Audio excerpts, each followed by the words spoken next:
Video is unavailable. Uh-oh. No, it's okay. Yeah, listen, we're going to get through this together. We're going to do it. Like I said, I have time. So same. We're good to go. Yeah, I apologize. I apologize to everyone for the technical difficulties. This stuff happens, you know. We are a very scaled down team, and we do quite a bit.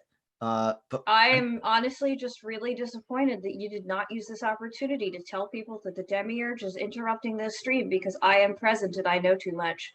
Holy shit, that's what I'm going to say from now on. There you go. I normally say that Nosferatu have broken into the mainframe, but now I'm just going to say that the Demiurge, a la Jax, has taken over. Oh, no, I'm not the Demiurge. Well, hey, listen, nobody knows where the Demiurge is, so you can't prove it. The Demiurge is the llama. He's going on an adventure of self-discovery. That's fine. I want to play that game. So once upon a time, I'll tell you a story before we actually get into Cult. Yeah.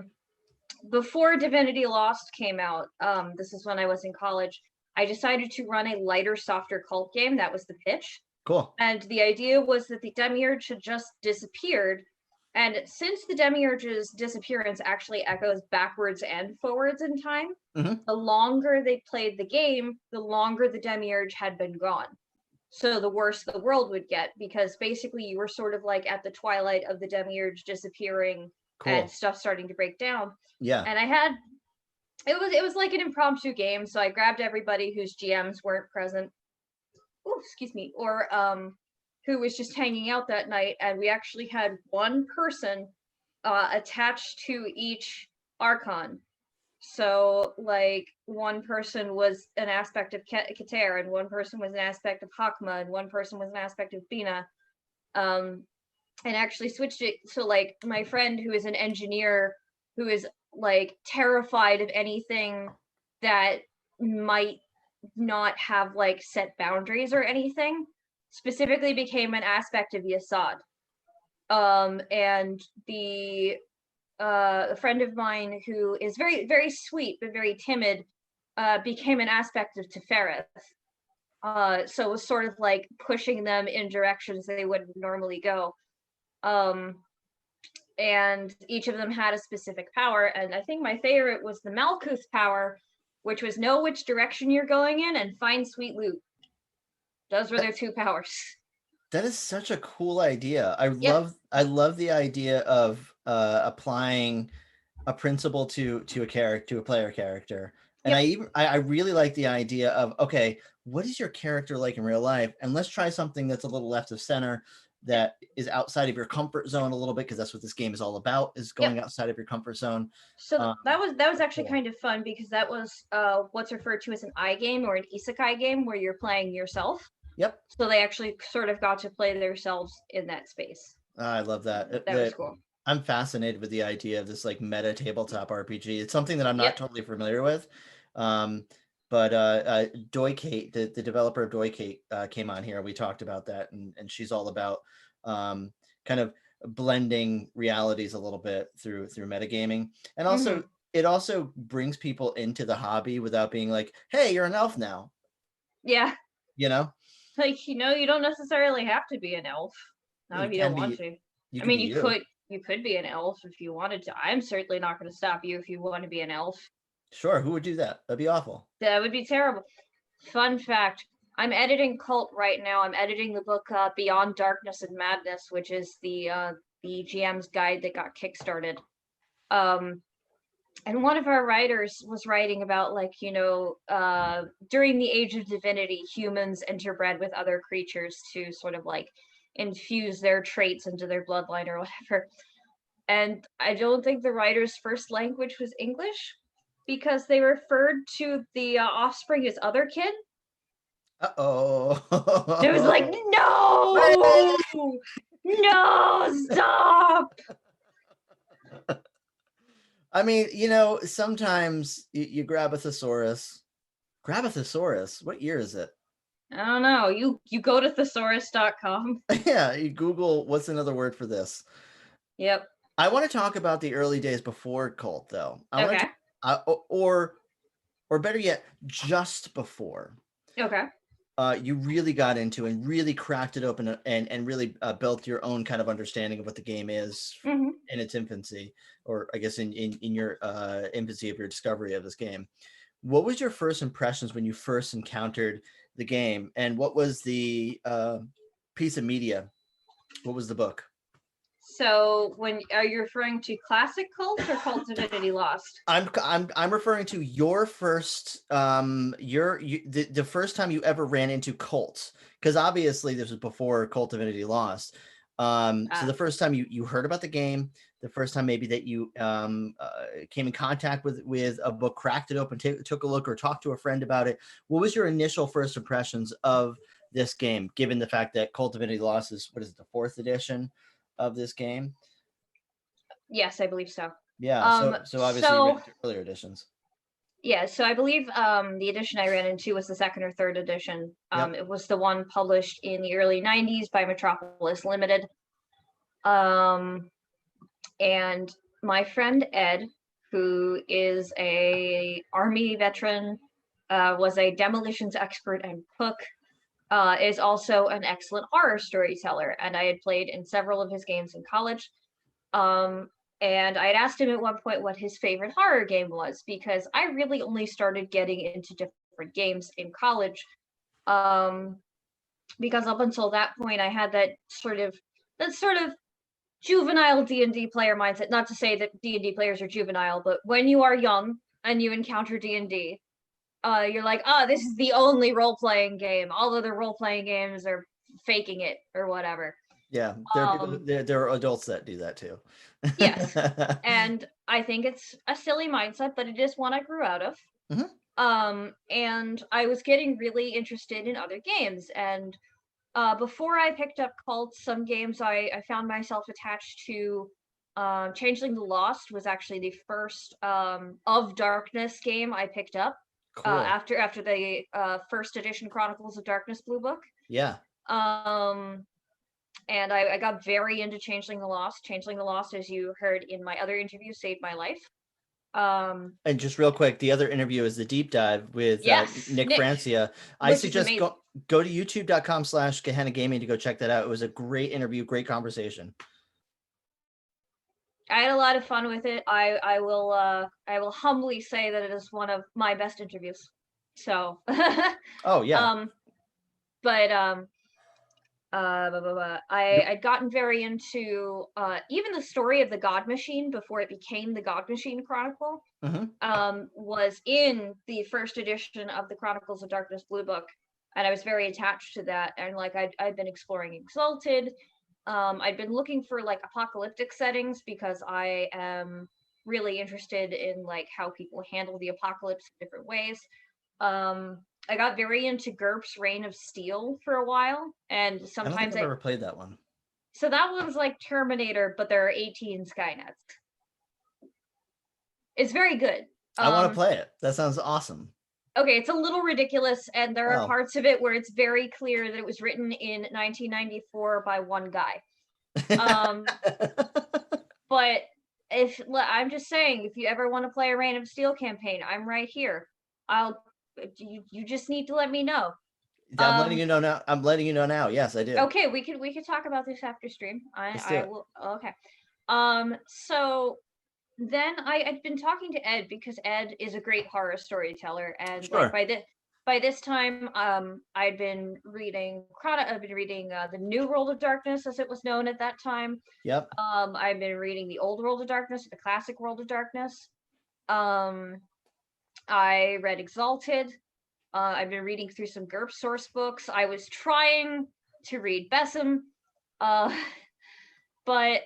like I was looking for something new, and I realized, much to my surprise, because as a youngster I could not engage with horror at all because I have what a lot of neurodiverse people refer to as hyper empathy, which is like you can't deal with, you feel for other people, but to the point where you can't deal with cringe humor because it gives you physical pain. Or if you watch horror movies, you identify with whoever is in the most pain on screen. So in other words, like the kind of torture porn Saw Can't kind do of it. stuff is too much. Can't do it. Yeah. But I was realizing that I was very into horror, and that was very weird for me because Yeah. I did not think of myself as a horror fan at the time. Now I don't know what to tell you, but But there's something there though. I mean, the idea that was it a preconceived notion that horror equated to gore? very much. Mhm. The idea that horror was Saw, was Hostel, Yeah. was like, even to a certain extent, the Jason movies Yeah. or the Michael Myers movies. Like, no, just couldn't do it. And these are by the way, these are Mondo films, right? Like they're it's Mondo, and it is a subsection of horror, but you know, for some reason, it's all kind of pushed towards this kind of one singular monolithic Yes. kind of subgenre from the 80s. Yep. And like, I get it, people like it, and I've gotten much better about watching it, but like, I still don't enjoy the Saw films Yeah, I don't either. for a lot of reasons, but I can get to that later. Yeah. Because I do want to answer your question, which is that I had asked Ed at one point what his favorite horror game was. And he said Cult. And I'm like, what's Cult? And he says, oh, it's a game where you're trying to recapture your lost divinity. And I'm like, that doesn't sound particularly horrific. I was wrong. I was wrong, dear reader. No, I found my husband, Ben, his copy of Beyond the Veil, which was the 3rd edition source book. Got very into it. I think like I didn't sleep for 2 nights after I first read it. Yeah. This is before I was on sleeping meds. But like, it became an ADHD hyperfocus for a solid month. And then it eventually turned into a special interest. So I got very attached to Cult, and like, from the beginning I knew there were some actually really silly things in classic Cult, and I'm happy to go into them later because I did a couple of years ago I did a whole thread on Twitter rereading the Metropolis book for 3rd edition Cult, and it's phenomenal. There is a man, his name is Andrews. He tears out his entire intestine just to get to Metropolis. Then he drives a tank. He uses a flamethrower. He cuts off his ring finger at one point. He's just like, this is fine. I'm having a good time. I'm saving my friend from rescuing his girlfriend, ? I'm not the one who's doing anything stupid here. I'm just having a good time. And I'm like, Andrews, what happened to your intestine? That one feels very much like Hellraiser 3 Pinhead Takes Manhattan. A little bit, yeah. I mean, even down to the purple leather. That's what the purple blended leather that the people were the various monsters were wearing in that one. It's cheesy, but it's almost like it's fun fun 80s cheesy. Like, I didn't super like any of the Hellraisers after 2, but I don't think a lot of people did either. So I don't feel too bad about it. What are your thoughts on Inferno? Oh god, which one's Inferno? Inferno is like it's when it starts getting really bad. It's probably I think the 4th, or it's the 5th one, because the 4th is Bloodlines, which is a masterpiece. But the 5th Hellraiser is called Inferno, and it's almost like this kind of rip off of 7, but with Pinhead. Okay. It's a great movie. Continue. Great. I'm sorry. I'm digressing you. No, it's okay. I'm actually just looking up the thread where I went off about the Metropolis source book because I want to be able to link it to you guys. Yeah, and while you're doing that, I just want to make the connection here. Your first impressions, in other words, essentially was a very similar first impression that I got when I first discovered it. I discovered Cult about a year after the Kickstarter ended, and it dug its hooks into me. And the same thing. It'll do that. And it sounds like it did that to you, because I took a similar kind of kind of journey where you're like, I need to read everything from this. This is Yeah. amazing. Like Yeah. this is so me. It's so not me, and it was so unlike anything I had ever read up Yeah. until that point. Okay. One of my partners, Ian, is in chat and says to press F for Andrew's intestines. Yeah, F for So Andrew's intestines. I'm just gonna pour some out into my mouth for Andrew's intestines. May his intestines Look long. Look, I hope his intestines are just having a nice time. Well, it's the only way to get to Metropolis, right? Like you got to crawl a mile, and I think it's about as long as your intestines are. Yeah, I guess. I mean, content warning. I didn't realize we are going to go there, but it's Cultist Wednesday, so you should already be ready. Well, Ian linked my thread in the comments, but I'm gonna. So the thread is in the comments. Thank you, Ian. Thank you, Ian. Also, hi, Ian. Ian, good. We love Ian. Everyone loves Ian. How could you not? It's true. I have loved Ian deeply for like 5 years at this point. So. I mean, he's a very easy man to love deeply because he does a lot. He's one of the hardest working people in tabletop. You could have just said he was easy too, if that would work. I could have just stopped right there at the beginning of the sentence. But no, he is one of the hardest working people in tabletop, and he's wonderful. Yeah, he is. He's great. Hi, Ian. We love you. Okay. Love him so much. So let's fast forward a little bit. Okay. Mm-hmm. We're gonna talk about, because you discovered second edition, you absorbed all sorts of various different you probably researched you probably researched a bunch of the fan made stuff, a bunch of the homebrews, and etc. Actually, I didn't, but it's interesting that you mentioned that, because instead of doing that, what I did is I actually went and started researching actual Gnosticism. As one is wont to do. I mean, my husband is Jewish and has studied Kabbalah. Yep. So I have the sort of an intellectual understanding of it. I do not have rabbinical training in it. I don't claim to be a Kabbalist at all. But I understand background, and like I've studied Gnosticism. Mm-hmm. I've studied Hermeticism and Thelema. And but it really led me to sort of experiment with Western occultist traditions, and something that's really like interesting. Hermetics. Yeah. Mm-hmm. Yeah. And something that's really interesting about cult, and actually to a lesser extent Mage the Ascension, is that they show their work a lot. Yep. What's the other one? Ars Magica does this too. Yeah. Is they're I know a lot of people are like, tabletops are satanic, and like cult didn't really get me into Satanism, because cult has the same understanding of Satanism that Christians in the 1980s had of it. But well, and I think the process here is occultism first, cult second. It's never really that's one of the things that I think appealed to me with this game, is that I have an interest in these in these subjects as well, and having like cool little dog whistles of occultism in a book that's basically saying, yes, this is the game that all the Christians warned you about, makes everyone go, ooh, I want to play you. Spicy. Yeah. Right. It's actually really interesting though, because some of the Sephiroth or archons, as they're referred to in cult, are changed.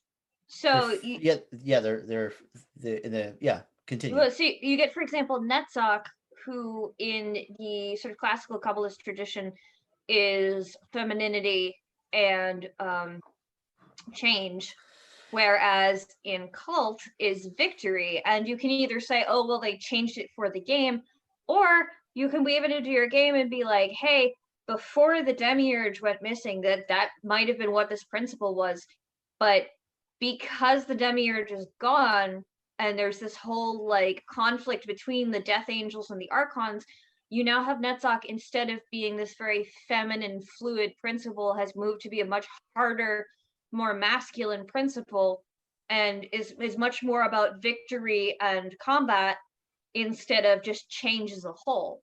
That's a really cool way of interpreting that. I mean, I originally thought that was because of the extreme difference between Hermetic Kabbalah and Jewish Kabbalah. Like, because there are major differences. We can Yes. blame either the Hermetic Order, the Golden Dawn, or Aleister Crowley on this. But both yeah, is good. yeah, both. Yeah, I like both. Both is good. Both is good. But I think that what was really cool about that is that there were, if you look at actual Jewish Kabbalah, or Kabbalah, it's more it relates a little bit better than Hermetic Kabbalah, even though it also incorporates the Qliphoth, and inspired greatly by Hermetic Kabbalah. But it's cool because there are these like kind of shadows and references and changes to things to make it thematically relevant. And I think it's really cool how you interpret some of that. Like, by the very nature of the demiurge being gone, the archon, the principle itself, would essentially transform. Yes. So looking at your I guess your travel, your career in cult, your CK. I'm surprised you didn't call it my CV or my KV, my Cultist Vitae. Oh, come on. You're so much better at this than I am. This is why they hire me. Of course. And by the way, they, meaning everybody, you're ubiquitous. No, I'm not. I'm mostly talking about Pedernello right now, who has rapidly become one of my dear friends. He is the creative director of Cult Divinity Lost. He is very dear to me. Well, and he's done great things, and his videos on Helmgas YouTube are fantastic. Yeah. We have several running jokes. One is that I will throw him out of a window for things. One is there is a cult scenario we published recently that was based off of the Sartre play No Exit. What is this one? I think it's called The Drive. I love The Drive. Sorry. Yes. Yeah. It is No Exit. Do you remember the jar of semen? Yes. In The Drive? Yes. He keeps telling me to drink from the jar whenever he's frustrated with me. And at one point, I actually had a mason jar full of horchata. Which, and I'm like, look what I have. He's like, where did you get that? And I'm like, never question me again. Wow. But yeah, no, he's wonderful. Also, there's a beach town about an hour from my house, Rehoboth Beach. And there is a shop called the Scandinavian Occasion. So whenever I go down, I'm like, look, it's you. The Scandinavian Occasion. Petter says anything. Me, it's a Scandinavian Occasion. I feel like that's Petter's wrestling name too. Right? You know what I mean? I'm calling you out, Scandinavian Occasion. You and me, cage match. Let's go. No holds barred. I was talking to Alex Overnig, who is one of the other sort of, I think he's basically the assistant creative director at this point. He's one of the other developers. And we were joking about how we should, because Alex holds a lot of barbecues during the summer, how we should have him and Petter do a barbecue and get stoned and stream together. And that would be really fun. What a fucking great idea. Oh yeah, it'd be so good. You could, I mean, they could do it here if they wanted, but yeah, right. They're more than welcome to. I'd love this. I think it'd be great. I think it would be great too. Mitch should be involved too, because he's also great. They're great, yes. Mitch is one of my favorite people of all time. They're super great. And if you haven't seen my interview with Mitch and Kiana Shaw about safety and horror gaming, it's very worth a watch. No, I have not. Really? Where is it? It's on Penny for a Tale. Oh, God, Penny for a Tale does amazing things. Also, quick plug, Necrobiotic just released on Kickstarter today. If you have not backed it, go Google it. Go find out. Go support Necrobiotic. It's very good. It's amazing. The public good is your dead body. Yep. Okay, so how did you get involved with Helmgas to work on Cult? So it was actually from a sequence of incredibly fortunate events, unlike some other book series. Funny joke. See what you did there? Thank you. So the person who got me into freelancing was Danielle Lausen, who is one of Onyx Path's developers. Yep. She is wonderful. The first book that I had more than like 500 words on was Half Damned, which is the Ghouls, Revenants, and Dhampir supplement for Vampire the Requiem 2nd edition. Cool. You wrote on that? Oh yeah, I wrote half the Ghoul stuff. That was the first time I ever worked with Matthew Dawkins. Oh, that's so cool. Yeah, Matthew and I worked together writing about ghouls and Ghoul Society. It was a good time. If you read the opening fiction for the Ghoul chapter, that was me. That's the best part of the book. Thanks. No, I'm serious. You're just saying that. You're just No, saying I'm not. that. No, I'm definitely Okay. not. That's literally Okay. the best. That's the best part of the book. Thank you. Well, that was me. But that was actually the first dream project I ever got to write on, and I'll talk a little about that later. Cool.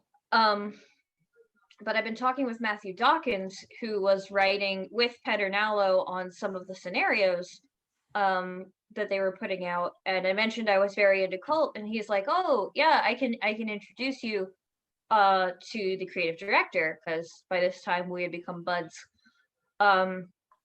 And Petter and I talked, and I had actually reached out to Petter a couple of years before when the fan project, when Divinity Lost was announced as a fan project. And we sort of got in touch, and I started writing up a pitch for Lasena, which is the first cult scenario I wrote. Yeah, I love Lasena. Oh, thank you. There are people that play that in their houses over dinner as like a LARP, for real. I'm so glad. That was the intent. Like, I actually went and looked up different foods that would have been eaten in the era, and era specific music. Yeah. Because I really wanted. Originally it was supposed to be a much bigger scenario, and then Petter, bless him, because honestly he is like the whetstone that sharpens my blade, and vice versa. Was like, no, you need to make this smaller. No, you need to make this smaller. Stop trying to make this splatterpunk. And I'm like, okay, that I can do that. And then it just became this like heart-wrenching family story. But what's interesting is Lasena was not completed before I wrote And the Rocket's Red Glare in a blaze of fury. What a love letter that is. I know, right? I've been toying around the idea of running that, but I've been strategically waiting until there are less passionate emotions to make it more retrospective than fair enough. Let's fucking what it was, I'm sure, and what it I guess came across to me when reading it.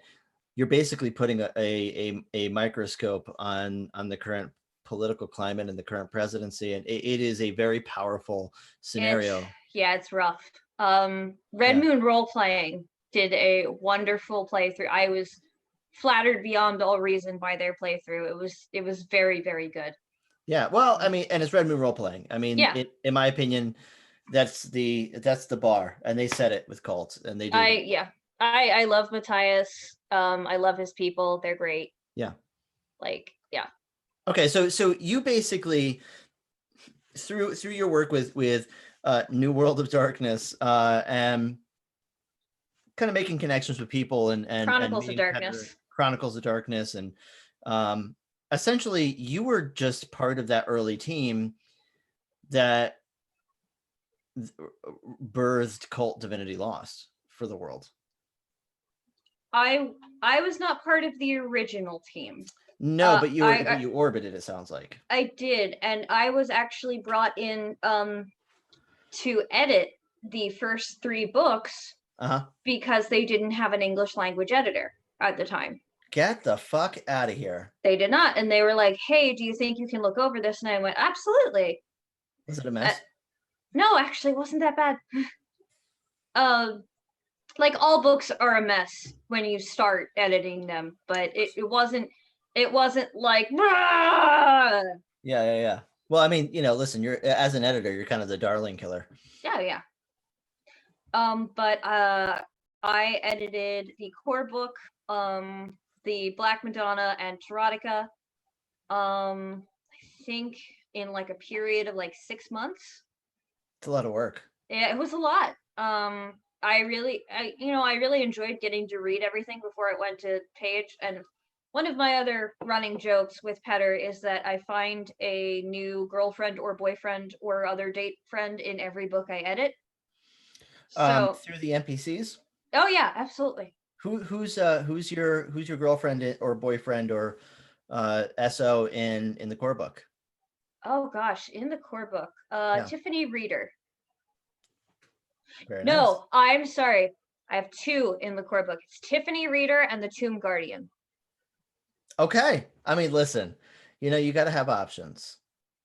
Do not enter the tomb. Why? I do not enter the tomb. Did I stutter? Oh, you can hang out here. That's fine. Sure, I will take a selfie with you. We are just going to chill here. Do not enter the tomb. Oh, don't worry. I won't. Question is, can we hang? Will you enter the tomb? Nope. Then we can hang. Perfect. I love there's something about grounding like the hyper obscene, hyper spiritual creature that is so far away from humanity into pop culture or into like normal conversation. And this happened when I ran Echoes of the Past. Okay. But I did it I changed it a little bit, included Okay.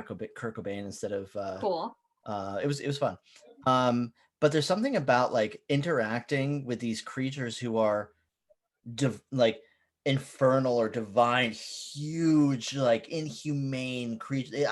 There's no way they can even begin to understand your perspective. But meeting them halfway in a normal conversation, yeah, just like there's some weird shit that I really like. I just find myself attached to. Yeah. Call it like the Tomb Guardian is one of them because he doesn't want you to die. No, he doesn't want you to be tortured. He got a sword. Yeah. And there's a tomb. You go in the tomb, he'll hurt you. You don't go in the tomb, whatever. He's got one job and he's doing it. He's doing such a good job. Man, I guess, big ups to the Tomb Guardian. I love him. He's very good. Also, and this is one of the things that also with this game, it's simple. Yes. It's very complicated, but it's also very simple. Yeah, and what I like about, and this is one of the earlier conversations that we have with Cultist Wednesdays, it doesn't go verbose with the lore. It gives you questions. It gives you story seeds. It'll give you a little fluff here and there, but ultimately, you're left with blanks that you need to fill in for the most part. I don't mean to be rude. Have we read the same lore? Yes, absolutely. See, I like Cult Divinity Lost a lot because it feels very Baroque to me. Right? Like there's a lot of lore and there's a lot of verbosity to it. And there's a lot of flavor text and fluff, and that is something that I really like about it. Let me clarify. Okay. So comparing it to something like Vampire the Masquerade, for example, where there is a timeline of situations with NPCs and it doesn't have a meta plot. Not just, and that's really what I mean. It's not just a series of events. It has a setting, and the setting is vast, and there are multiple worlds. And I always make the joke that I always scratch the surface of that big iceberg, and I never really dive in. With the way that I run Cult, but it's all options. Oh yeah. But it's never like, this is a timeline. These are the exact people. This is, like this thing happened on this year. You don't have to get bogged down with all of that meta plot. Oh yeah. No, the closest, I think the closest you get to a meta plot with Cult Divinity Lost is the Black Madonna campaign. Of course. And that's huge and across time. It's huge. Yeah. But it is not technically, it does not have a meta plot. That is correct. Right. And that is something that I appreciate about it, because it could very easily have a meta plot, but you don't have to. You don't have to. You like I early on I made the dumb mistake of saying, why aren't they printing a Inferno map? Don't. So fun fact, there was an unpublished Inferno source book for Classic Cult, It was bad. It was really? not. It was not interesting. It was Oh. literally just Metropolis, but make it evil. And like Metropolis is already Metropolis. So, but yeah. Speaking of which, my girlfriend in Black Madonna is Katya Kalenko because I am not a great fool. She's Good the choice. the head of the Nephirite sisters. Yeah, she's also mine as well, if that's okay. Yeah, that's fine. I honestly I trust her to balance that out. True. She probably favors you more than me. I'm probably like a puppy dog and Oh god, I dressed up as Katya one year for Halloween. It was great. Your Twitter photo, by the way, is fantastic. Thank you. That's actually a Nephirite I created for TikTok. That is a Nephirite OC. Is it statted out? She is, yes. Oh my god, did you ever post that? There's a TikTok video that has her stats on it. Can I'm gonna ask super nicely. Please put that on Twitter. Okay, sure, fine. I will do that. I will do that. You put it on Twitter and we'll put it in our next cult game. I'll put it on Twitter right now. Hold on. But her name, I'm gonna hit you with her name. Are you ready? Yep. I don't think you're ready. I'm not. All right, her name is Mirror, Keeper of the Lonely Radiance. Mirror, Keeper of the Lonely Radiance. Yep. What's the Lonely Radiance? I don't fucking know. This is what I'm talking about. Yep. That's cult. This is what the fuck I'm talking about. Okay. Yeah, it's an empty cult provides a void of all things. They go, here's a thing, and then we're gonna leave something out. And then the GM goes, but what about that part? And Colt says, make it up. You should figure that out for yourself. It's your game. Make a scenario to explore that part. What is in that building? What is in the Black Citadel? Oh. Well, in the Black Citadel, there's, depending on which version of cult you're going through, there might be like shoals of dead fetuses just floating through the primordial sea. But, you know. That's a great segue. I want to talk about safety mechanics of Cult. Because when you crack open Cult, at least the Kickstarter version anyways, I've got 4 different versions of the core book, so it's hard for me to decipher which one has what. There's a picture of a dead baby being held upside down by its leg. There sure is. Beautiful picture. It's one of my favorite. Blessed It's one of my favorite pictures of the book. Oh my god, it's so... Sorry, so some of them crack me the fuck up. I'm not gonna lie to you. Well, because it's funny. It's really funny. There's literally a dickhead. Like in the book, there is a person with a dickhead. Yep, there sure is. So yeah. Oh my god. And then there's the cat girls who want to sleep with you to reproduce. We'll talk about gynekides in a minute because I have big feelings about gynekides. I want to hear your big feelings about gynekides, but before we get into that, we're going to talk about safety mechanics first. Yeah, so why use safety mechanics with Cult above any other game? Well, Mark, I'm so glad you asked. Partially because it was a fucking struggle to get Petter to accept safety mechanics in the first place. Is that true? So I didn't actually write the horror contract. A lot of people who talk about Cult tend to attribute the horror contract to me, which I find odd. I mistakenly have done that. That's okay. No, so, I believe it was a mixture of Alex and Petter who put it in there. It was not me, but I absolutely was like, yes, that's great. You should keep that in there. Cosign for sure. Absolute cosign. Like it reminds me very strongly of like the Gehenna Gaming survey or the checklist in safety and tabletop gaming. Yep. Or any of the other sort of list mechanics. That Cult inspired us. Oh, okay. Big that time. Makes sense. Yeah, well, because it's sort of like, hey, listen, we want to play horror games, and edgelords be edging, and we want to make sure that everyone has a good time. Do edgelords be edging? Is that what edgelords do? I mean, listen, you said it. You said it first. I did. And afterwards I thought to myself, Mark, that was not the smartest phrasing. Anyway, You're this fun. is good. This is good vodka. This is very good vodka. It was distilled 4 times, and every time they added in Old Bay to it. It's very nice. They add Old Bay. You were talking about this before we streamed. They add Old Bay to. Don't show the label, please. Oh, okay. Don't. No. Thank you. I I'm got not nervous. I saw the lean. No, but in this Yeah. lovely, beautiful glass. And so Thank you're drinking a Bloody Mary with I am Old drinking Bay Bloody. infused vodka. Yes. What are you drinking? Well, nothing now. But what I was drinking is a New England IPA. You know, like a bearded white guy talking about tabletop games. I mean, it could have been Dogfish Head. That's fine. Could have been. I also really like IPAs, so I'm not going to fault you for that. Thank you. I appreciate that. You're welcome. I do my best to be merciful. so let's go back to safety mechanics, because let's go back to safety mechanics. I keep trying to talk about that. So go ahead. I'm sorry. You don't be sorry, and don't ever apologize ever again. You're fantastic. Okay. So, one of the things that I like to say is that you're kind of this outspoken advocate of safety and consent in gaming. You're you have, ever since I have ran across you, whether it be your social media account, whether it be a stream here and there, whether it be the content that you're writing, you've always been a very outspoken advocate of safety and consent. And in all honesty, I think that there's a subsection of people that hate it. There's a large subsection of people that love it. And then there are people who are like, oh, this is a thing. And holy shit, why hasn't it been a thing? Because it's important. And that's kind of the school that I'm in, of like, Jesus, I wish that this was a thing that I've used for forever. So with cults, like, I guess the big question of like, why use it for cults outside of any other game?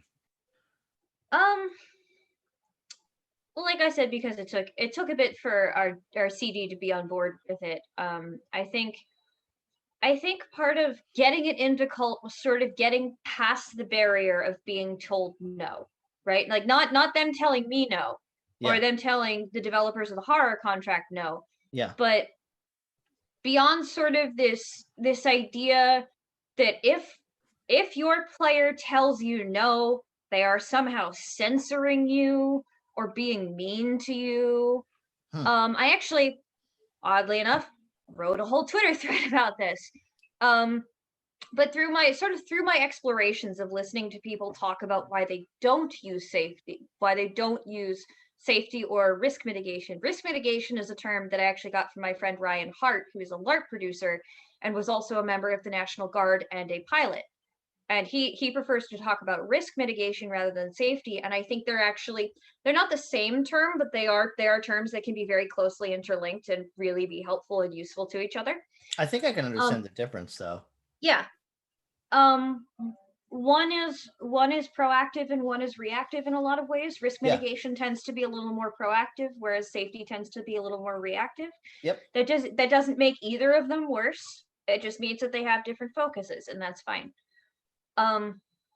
But while talking to people who don't use safety mechanics in their games, I ran across this really odd phenomenon of when you ask them what they're afraid of losing in games, there are 2 major things they're afraid of losing: is creative freedom and power.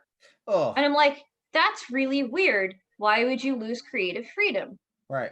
And like, I talked to a couple people and they're like, oh, you're trying to take away our haunted castles and dead babies. And I'm like, no one's trying to take away your haunted castles and dead babies. I like a good haunted castle story as much as anyone. And I like a good dead baby as much as the next guy. Yeah, sure. Why not? But like, there's this idea that safety somehow neutralizes your game, which I find very odd. Because in my discussion about safety with Kiana Shaw, something they and I both talk about is this idea that if somebody tells you no for one thing and tells you yes for another thing, you just go harder on the thing they tell you yes on.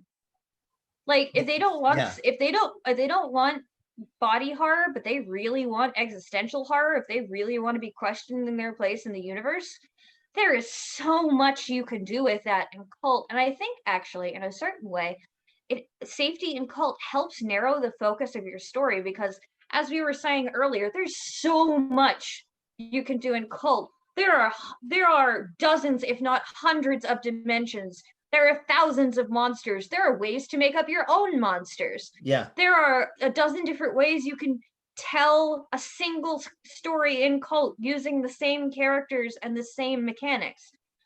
If you have your horror contract, which is the main safety mechanic in Cult, if you have your horror contract in play, you now know what you should be focusing on. Because a certain amount of restraint breeds creativity, right? If you have limits, you know where you can go. I'm glad you said that, because that's the one thing that I've always believed with these limitations through some kind of horror contract, some kind of formalized consent. They, I can't have bugs in this game because X person it just is not, they just don't want it, and it's their red line. That's fine. What can I do then? And then you start, it's like movies, right? It's right. like we've got this like MPA rating or whatever, and there's certain things that we can have, certain things we can't have. How do we make horror compelling and interesting and awesome and scary without going and look at the inside of this guy's brain? Because you can't do right, because it goes back to like body or gore porn in relation to actual scary horror. And I think that when you look at that media that is actually scary, that does actually give people nightmares, not just make them throw up, it's the limitations that provide that kind of atmosphere. And yeah. Two things. One, my husband is in chat, so say hello to my husband Ben. Hi, hubby Ben. Hello. Thank you for supporting. Thank you for supporting your wife. That's really cool, man. Yeah, that's 2 partners in chat. That's very exciting. I love it when that happens. I mean, listen, people that you love in your life supporting you is one of the greatest feelings of all time. It's fucking great. But yeah, the other thing is, because we're talking about, because you mentioned gore, I want to bring up, the movie Martyrs from 2008, the French movie Martyrs. Yes, I know that movie very well. Terrifying movie. I can't personally watch it. The only way I can engage with it is someone else summarizing it for me. My friend Chris has this amazing podcast called Shitlist. It's specifically a bunch of it's them and their friend Donna covering a bunch of like raunchy, offensive, upsetting movies and telling the plots of them like campfire stories and analyzing them. And cool. It's a very good podcast. I strongly recommend it. They did Lars von Trier's Antichrist too, which is also a cult story. But the cool thing about Martyrs is a brutal fucking film. It is. It's very brutal. It's deeply uncomfortable. There's a lot of gore. There's a lot of self-harm. There's someone being flayed alive. Not once do they show an instance of sexual assault. Not once do they show that. They imply it through a conversation with 2 women that are talking about horrible things that happened to them. And what makes I love this movie, by the way, because it's like 3 movies in one. And what's interesting about it is that it juxtaposes these conversations with these women about their lives and them trying to kind of really just protect themselves in kind of brutal, fucked up situations, and make these horrible life situations seem not as bad as what the current circumstance is.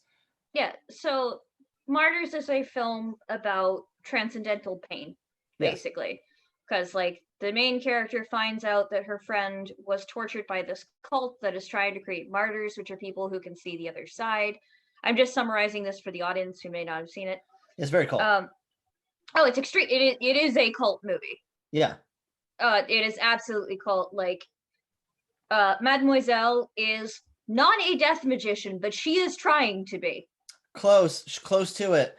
She's trying so hard, but she's such a bitch. I gotta say, I wrote a scenario called that we interrupted, and it's on indefinite hiatus. I don't know if it's ever going to come back. But we had a series that I wrote. And now that I think about it, now that we're talking about it, I probably was heavily inspired by this movie. Probably. I don't know. I've been thinking about Martyrs a lot, especially in the context of cult.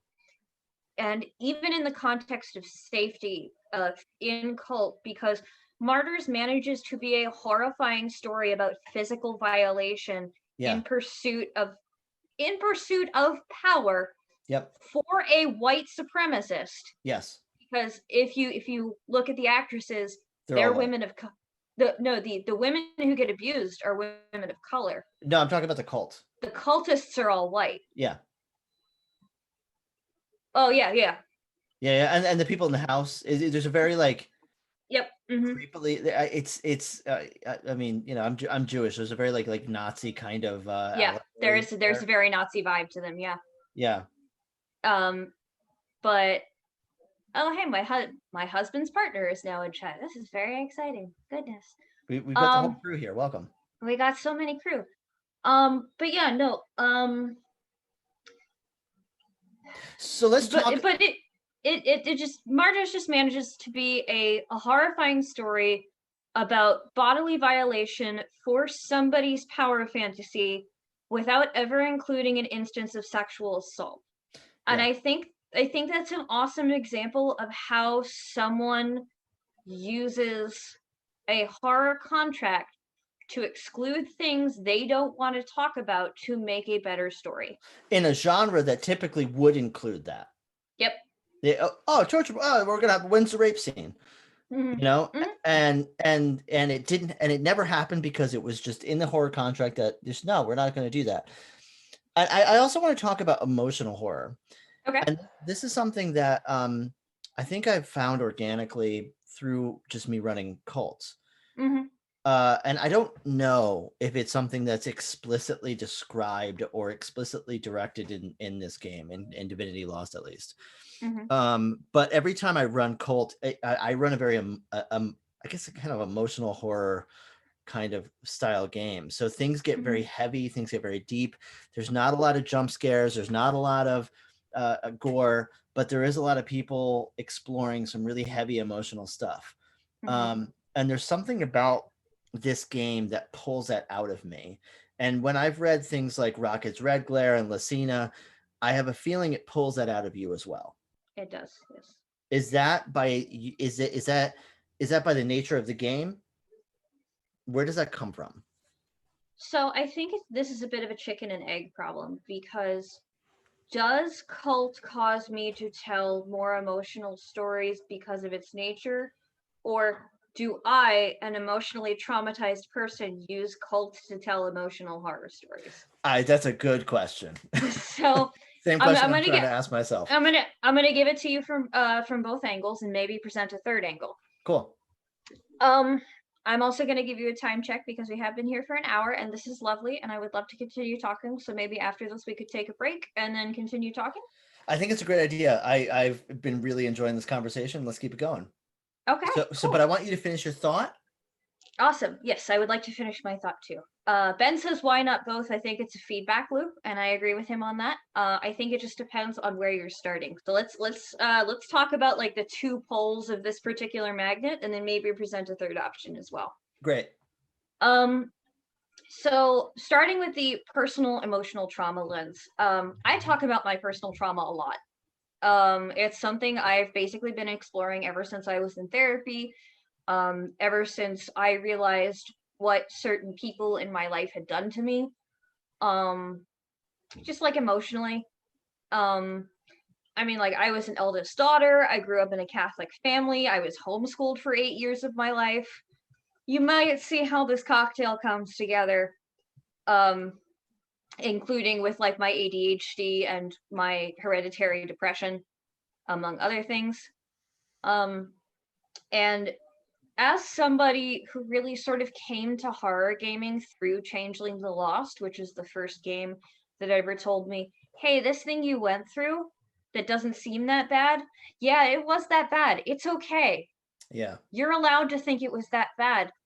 Me sort of coming to horror, realizing that horror could be cathartic, realizing that horror could be about, oh, I can take this thing that scares me and show it to other people and have them take it and go, oh yeah, that's scary.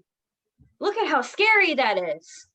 And then like give it back to me, and then I can give it back to them and be like, but look, did you look at this part of the scary thing? And they go, shit, that's fucking scary. And they're like, oh, what the fuck? What the fuck? And you're like, yeah, what the fuck? And it's great. And that's something I love about horror, because I think horror, if not engenders empathy, because I have a very complicated relationship with the idea that LARP and tabletop can create empathy in people.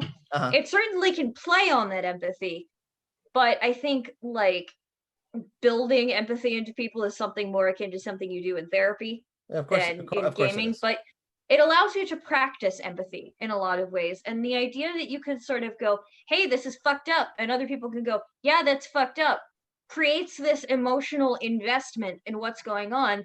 And it also creates catharsis for everyone at the table, because nobody really has to hide that they're scared of whatever's going on when you're all entering into a situation where you're all agreeing that whatever is in front of you is horrific. You know, and I've thought about that idea, because when I'm a product of trauma myself, Mm-hmm. and when you're a kid, your brain kind of just justifies certain things, but there's also this massive pressure to be like, normalize everything and be Yep. okay and Mm-hmm. hold it Yep. together, behave. And when you're an adult, all this stuff kind of goes like deep, deep, deep. And so when you're exploring horror, for example, it allows you the safe space to be scared, or allows you to go, Yep. just kind of continuing your analogy, going, look, there's a scary thing in the closet that I was afraid of when I was a kid, that was representative of something horrible that was going on at the time, that I've put deep down Yep. inside. Yep. And now I'm turning that into a monster. So now all of you can see how scary it is. And it's okay that I was scared. Yep. So it's like you're almost justifying your own like fear during Yep. experiencing trauma in a very safe space where you're not actually going to experience trauma. Very much. And it's interesting that you use the term safe space, because a lot of people seem to think that safe space means that you can't have horror. But the people I have seen who have mocked the word safe space have less creative and less fucked up ideas of what Yeah. horror can be Yeah. than people who have actually experienced shitty things and need or want a safe space to experience that. Yeah. I mean, I think that if you sign on, if everybody in the room signs on for a really fucked up game, Mm-hmm. but that's a safe space. Yeah, no, Even if absolutely. it does involve Nazis and dead babies and chopped Yeah, off dicks or whatever the hell you want to put into it, that's whatever you think is shocking at the time, it's a safe space. And I think we were talking about like taking away power, taking away agency, and taking away creativity. These are desires of someone who wants a safe space. yes. And with And I think that's really interesting too, because like even people I know who like have really resisted bringing like codified safety rules into their game. Like I have Mhm. a group of some friends and acquaintances of mine have a game on Sunday where they just tear into each other, like no holds barred, like almost ritualized bullying sort of game, and they love it, and it's cool for them, right? I think I'm too sensitive for that. It sounds frightening. Me too, me too. But like they have this thing where that starts at the start of game and ends at the end of game, and if it bleeds out into the outside world and other players see it, they're like, hey, this isn't the Sunday game. Oh, that's And awesome. It's like, this is the day that we do this. yeah, and that's a safety mechanic. Being able to box something off like that and being like, this is the space in which we do this, this is the space in which we all consent to do this, Yeah, that's a safety mechanic. it is. Now, It definitely yeah, is. yeah. To go into the other side of emotional horror, for Cult, something that is inherent in Cult, it's a game about a system, right? It is a game in which everybody is trapped in a system. And it's not a like there is a win condition. There are win conditions in the game. You know, you either awaken to your divinity, or like I don't know, maybe you become a mate. Basically, there are a lot of win conditions that you could set. You become a Nephirite, you awaken to your divinity, you lose yourself in Gaia, whatever. Yeah. Um, but ultimately, you can't just kill the monster and have it be done with. Cult is a horror game in which you have to learn how to live in the system. Inescapable. Yes. Completely It inescapable. it's kind of escape. There are ways to escape it. Like, again, if you awaken to your full divinity, you basically can't, you put it back in the box, which is. But at what cost, right? Like it's the cost of your, what you prior thought of or perceived as my regular life, right? So like I'm a sleeper and life is good enough. And enough. Yeah. Life is enough, yes. And then the problem then becomes you're expanding your horizons until nothing is ever enough. And like certain people, Petter included, argues that when you ascend, you lose your humanity. I personally argue that that's when you attain your full humanity. And like there's arguments about that. I am a pro-human divinity person. I know people who think that humanity should be kept in the illusion, which, you know, fine for them, but I'm a Gnostic at heart, and I really just want to be out of the illusion. Well, I think the Gnostics felt the same exact way. And honestly, I mean, even if you have a little bit of ego death, there is some semblance of consciousness. And what is consciousness but self-awareness? And what is self-awareness but humanity? Do you want to know a really fucked up theory I came with about souls and cult? Sure. Before I move on to my third road? Yeah. So, you know how the demiurge, Astaroth is a shadow of the demiurge, or maybe the demiurge is a shadow of Astaroth. Yep. So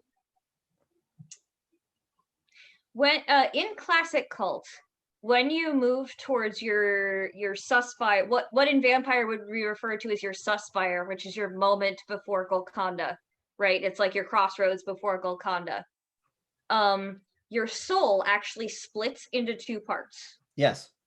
You have your soul, and then you have the shadow of your soul. And if you went down the dark path, you have a light shadow. If you went down the light path, you have a dark shadow. Okay. And your shadow is constantly trying to stop you from awakening. Yes. Here's the thing. Your shadow is also a soul and can be a human. So it has its own sentience. That shadow can also awaken. Yeah, what happens when that shadow awakens? And then it splits. This is what, when you're talking about the many worlds of the Kabbalah, there's a tree of life within each world, and within each Sephirah, there is an entire tree of life. There's infinite smallness and infinite largeness of the divine. Yeah, and Keter is the Malkuth of someone else's tree of life. Exactly. It's all fucking turtles all the way down. It is. So here's the fucked up thing, is if Astaroth and the Demiurge are shadows of each other, right, and the Death Angels and the Archons are shadows of each other, they just split all the fucking way down to create humanity. Right. We are all just pieces of that, which in certain branches of Gnosticism, everybody is just a spark of the divine, so that makes sense. Yeah, emanations. That theory fucks me up. So I'm just like, no, I don't like it. Hey, well, how about when you perceive yourself into being one corner of the divine, just to find out that you're in a completely different corner. You're not even in the same subsection. So you're like, well, what do you mean I'm in the Ruach? Here, I want to do something here. I want to bring you back. Mm-hmm. I want to bring you back for another conversation about cults. Okay. Because there's a lot to be had here. I do want to continue this one after a short break, though. So before I do, let's take a quick break. Okay. We will bring you back in the same episode. Okay. But I think that there's so much to unpack with cult. There's a conversation piece that I have here that explores the worlds of cult, which we may want to save for a different part of the conversation for a different day. I think we're gonna want to actually just do an episode on the cosmology of cult, because I have a lot to say about that. Okay, cool. I think so too, because I'm realizing now that, because I have a cosmology question in here, and I'm like, you know what? That's I could spend another 3 hours with you talking. Oh yeah, absolutely. So let's take a quick break. Cool. About 5 minutes. 5 minutes. We'll go. Everyone, listen. Hey, if you gotta go use the restroom, that's fine. Take a drink. Take a drink. Yeah, I have a water right here so that I don't get like stupid drunk. I have a water with me always. Have some tea. Don't have coffee. If it's early for you right now, I don't know where in the world it's early, but hey, you can have a coffee. Sure. Otherwise, come back. Don't leave. We're going to right. continue this conversation We'll be with here. Jacqueline Bryk.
And we're back. Welcome to Gehenna Hello. Gaming. This is Cultist Wednesday regarding Cult Divinity Lost.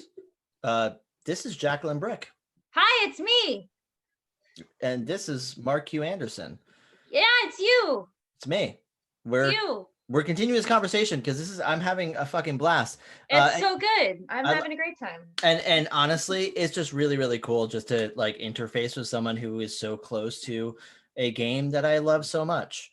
Well, the game was very formative for me, and it's actually like I think my third or fourth dream project that I ever got to work on. So It's a big one. I mean, Yeah. it's from from the core book itself, which I regard as one of the best applications of a tabletop core book, to the mhm. point where they Yeah, sorry. it's okay. They split like the GM book to the player's guide in such a way that's really, really cool. You could basically have GM say, "Hey, read up into this point," and then the rest just ignore it because Yep. I want to surprise you. I think another book that did that really well is 10 Candles, as I'm sure you're very familiar. Yes, we 'Cause are. they had- We are here. Yeah. Yeah, they had that core book is separated into 3 distinct parts, which I think was very cool. Yeah. Cult does something similar. Yep. I really like, because we were just talking about safety mechanics and emotional role playing. I really like not necessarily going, "Hey, don't fucking read this part of the book, you jackass," but Yeah. being like, "Hey, if you want to read this part of the book, here's what it contains." Yeah, and it's sort of I like that idea. Yeah, if you are not a person like Jax and you hate spoilers, don't read this part of the book. If you are like Jax and like spoilers because you feel the need to have control over your media experiences, please read this part of the book. You know, I also like the idea of going, well, you could read it, but that doesn't mean you're going to spoil anything because Hey, Alex, can you get me the cat? get the cat. Get the cat.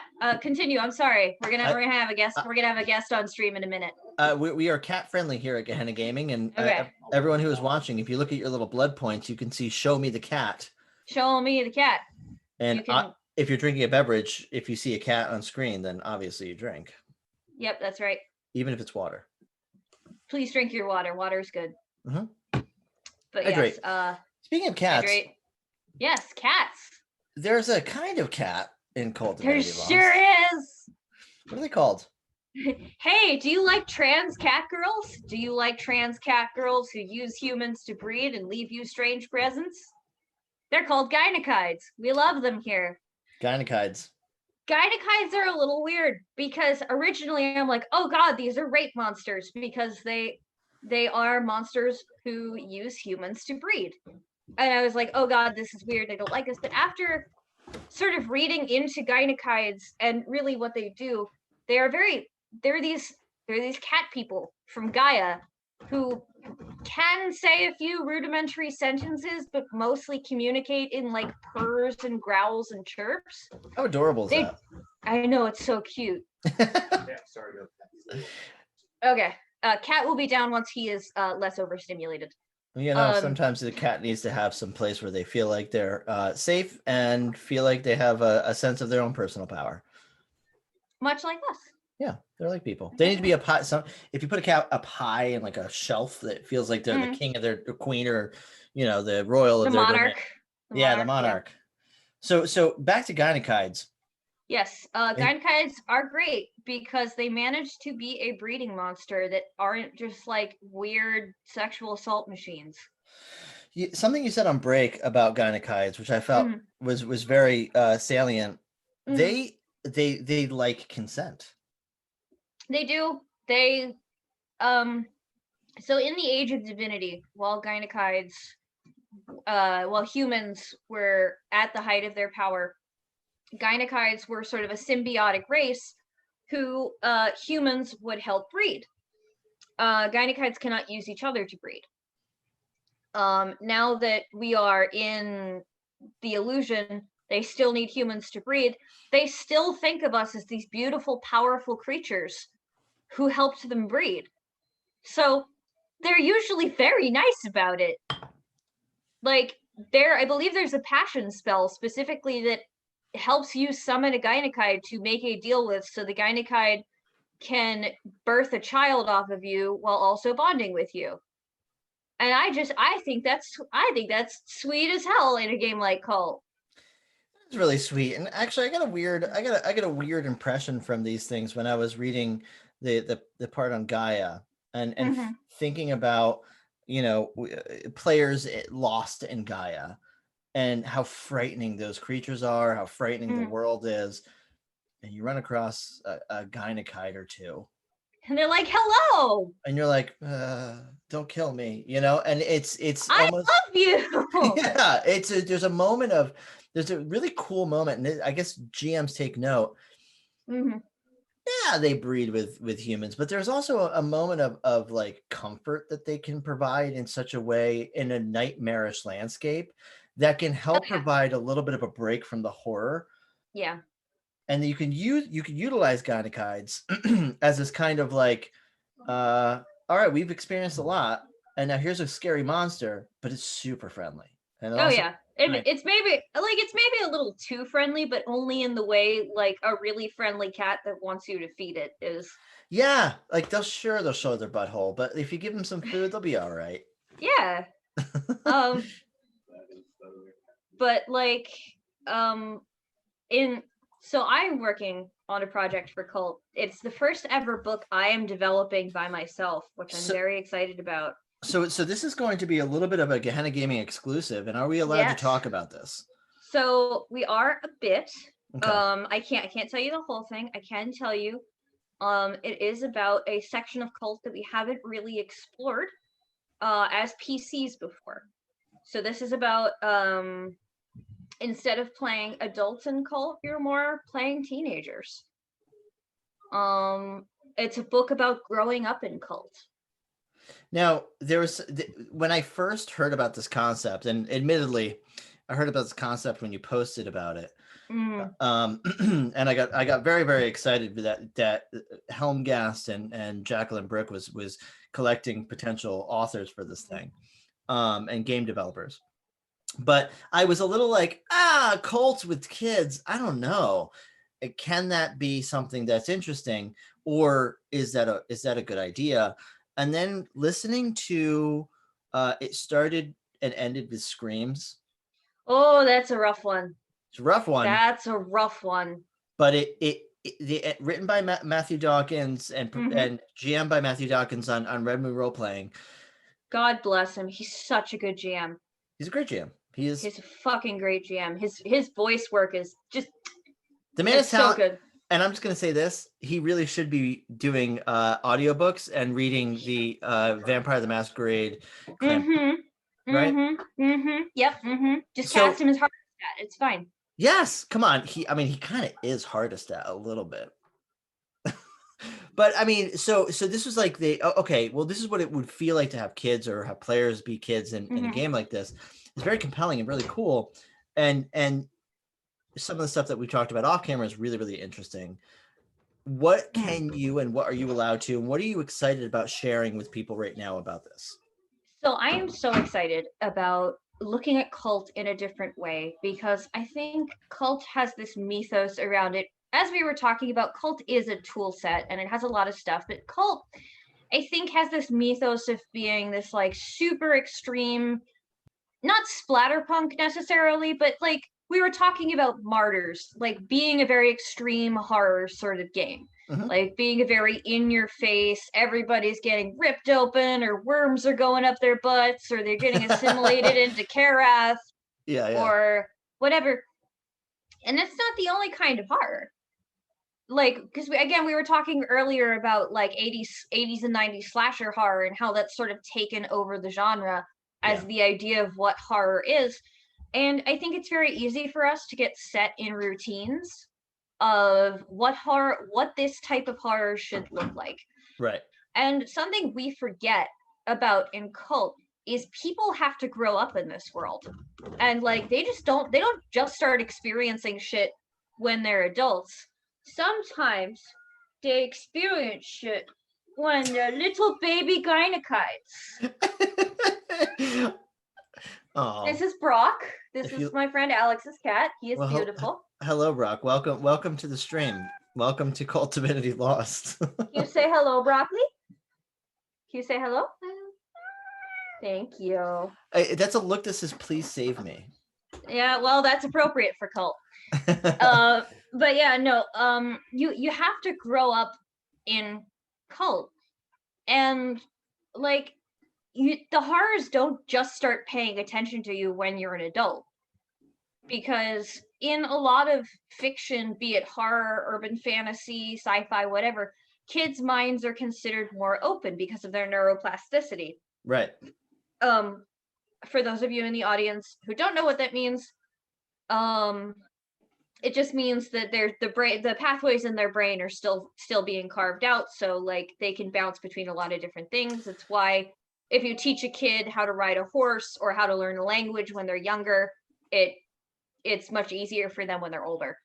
Yeah, this goes back to my kid playing chess at 3 years old and me teaching myself, frustratingly trying to learn how to play chess so I could play with my daughter. Yes, you can keep up. Yeah. Much better than me.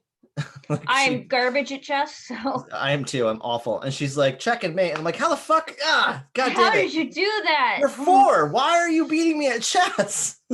Yes, but the neuroplasticity. Yeah. But the one part about that is that trauma of cults, the trauma of cults, traumatic aspects of this may not be necessarily interpreted as such. Yes. So we were talking about gynecides. Something I was really interested in is how a gynecide might interact with their family. Like with the person who mothered their child, regardless of their gender, with the person who bore their child. Right. And I worked with some of my writers, and one of the things we talked about is what happens if a gynecide just decides to like take them back? Either take them back, well, because they always take the child that the person they mated with bears, right? Because that is their kid.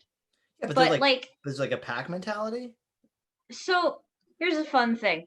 Did you know Wolverines in the real world, the female Wolverines have dens, right? And the male Wolverines actually travel between female Wolverines and have sex with them, and the female Wolverines give birth. But after a certain period of time, the male Wolverines will actually gather up all of the kids and let their mates go hunting while they take the kids for a weekend.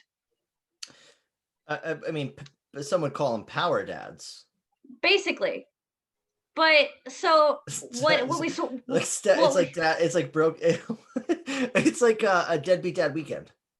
Yeah, basically. Yeah. So what we kind of a piece of lore we kind of built in is that sometimes a gynecide will go to the families of the humans it's mated with and gone, hey, so you have cubs too, right?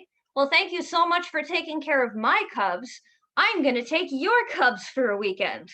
Oh, please don't. And then they just take the human children with the gynecide children, and they just take them on a camping trip through Gaia. I mean, it's kind of adorable. It's so cute. Frightening where they're going.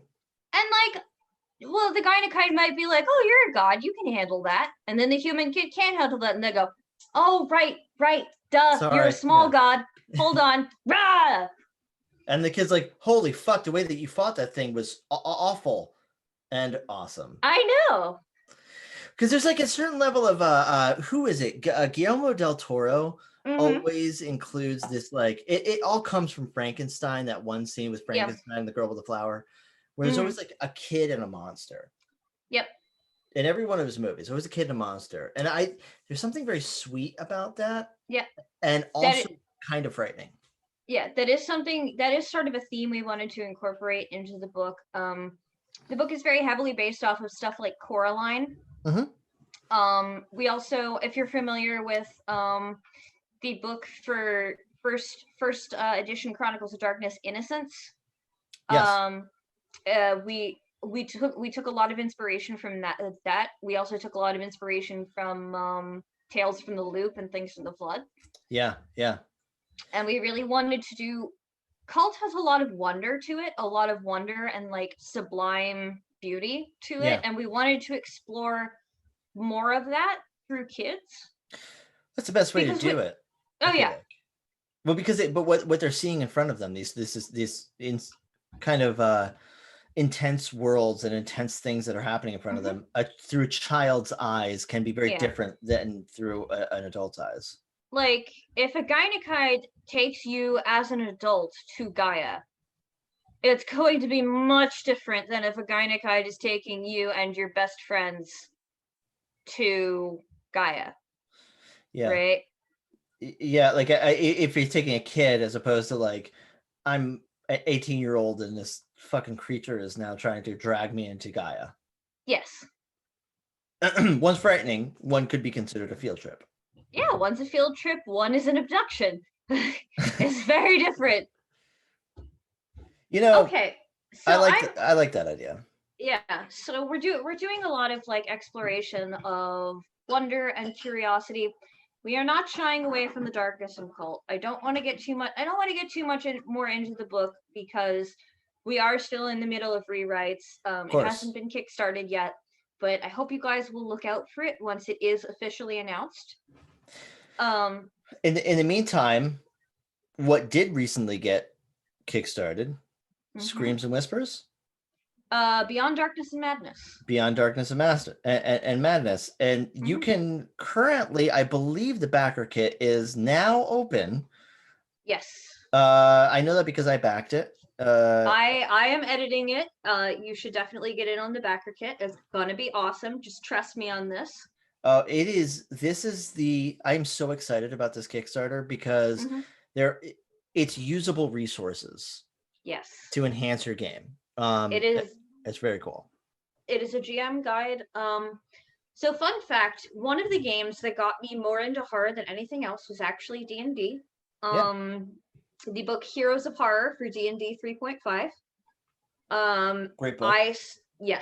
I still think of it actually as the cornerstone of my career as a horror writer. I go back to it every couple of years. I sort of, just as a refresher. And I really think that Beyond Darkness and Madness will actually be able to compete with it, both in terms of style and, if you'll forgive the expression, explaining horror to people what don't get it. Because like Heroes of Horror was very much that for me. Yeah. And made me get horror. And I think Beyond Darkness and Madness will have that same kind of introductory magic in a lot of ways. I think it's important to do that. And I think this is what I mean when I say it's a useful resource because I don't know what's in the book. I only know what I've learned from the Kickstarter page. However, having more cults is always better than having less cults. Hell yeah. I'm going to ask you a question though, something I want to know. Okay. There are movies that we're afraid of when we're a kid. Yes. Some of them are actually horror movies. Some of them are scary movies, but not horror movies. Some of them are supposed to be scary. But then there are movies that when you're a kid, they're not really supposed to be scary at all. Not like in the slightest. But they scared you. I'll give you an example. I have so many. I know exactly what you're talking about, but please give me your example. When I was like 6 or 7, I had a babysitter who came over and watched me and my sister when my mom went out on a date. And I was shown a movie which shook me to my core until years later when I finally watched the movie as like a normal person, not a child. And it was like, oh, what a great movie. What the fuck? What was I scared of? Heathers scared the fuck out of me. Oh my God, that's amazing. I love that. Scared me. I had nightmares for months because of Heathers. And that's years incredible. later, I'm like, this is the movie that scared me. This is great. It's so good. I love yours? that. I have 2. I have one that sort of qualifies as could be scary, and I have one that's just fuck ridiculous. Yeah. The one that's sort of scary is Hocus Pocus. There are parts though that are fucking frightening. The bit where they're sucking the life out of the little girl, like I couldn't stop thinking about it. I gotta admit though, there are parts of that movie that are like, just not good. Just blah. Yeah. Are you familiar with VeggieTales? Why? Yes, I am. Okay, so Larry Boy and the Big Fib. Oh, I couldn't name you names. That's a little too deep cut for me. I'm just aware of. VeggieTales? So there's a VeggieTales movie called Uh-huh. Larry Boy and the Giant Fib. And no, sorry, Larry Boy and the Fib from Outer Space. That's what it is. Is this one that has a cheeseburger song in it? I believe so. It's the one. I think that's the intermission song. Use your cheeseburger. Cheeseburger, here's a lovely cheeseburger. He'll wait Come for back you. for you. Ooh. Yeah. I have seen this movie. Okay. Yeah. But it's the one with the little purple alien that every time Junior tells a lie, it grows and grows and grows and starts storming the city, and then it tries to fucking eat Larry Boy. Frightening. Until the kid breaks down crying and tells his dad that he was lying about breaking his collectible bowler plate.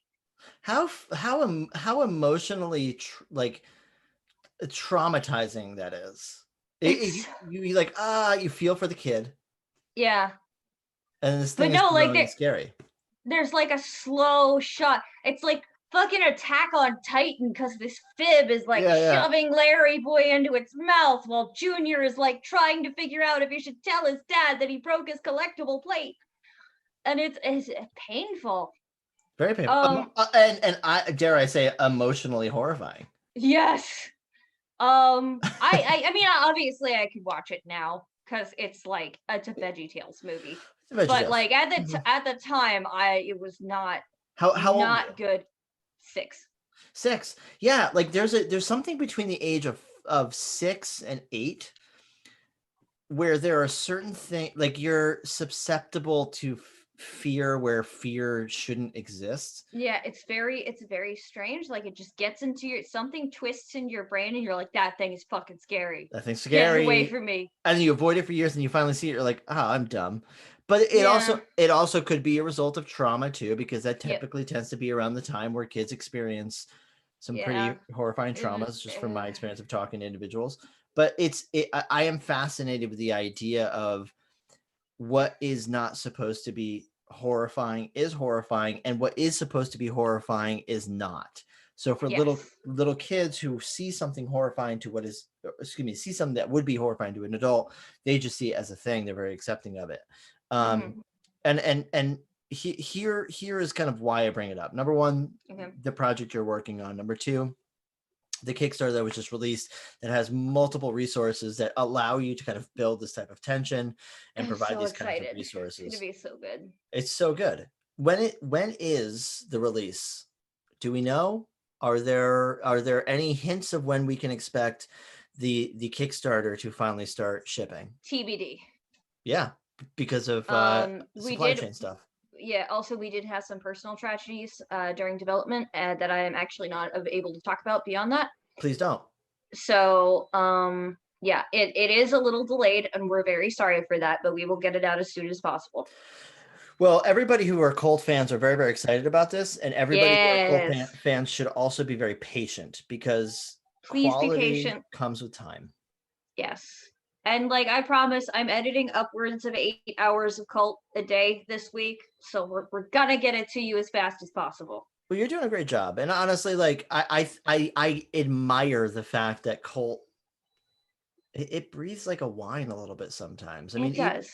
Even the first Kickstarter was like, hey, listen, you gotta redo the front art, because otherwise, how are we gonna get retail with those? The titties. Right? So, and it took some time. The nips. It really created a 1 month problem. Hello, I am this deep in. I'm glad you said it better than I. I set them up, you knock them down, Jax. The breasticles. Yeah. I mean, listen, and there's something about Kult that does creep in slowly. Everybody who has waited will wait. And when it comes out, it comes out. Much like the angel nips. Much like the angel nips. I want a Kickstarter copy so bad. I just have the Kickstarter PDF copy, but it does have the nips on it. So it does. I want the hard copy of the nips. Okay, the hard nips. Got it. Yeah. I mean, listen. Sometimes we have dreams and we have desires, but not all of them can come true. Look, Red Glare. Yes, let's talk about that. You wrote this in the height of the Trump administration.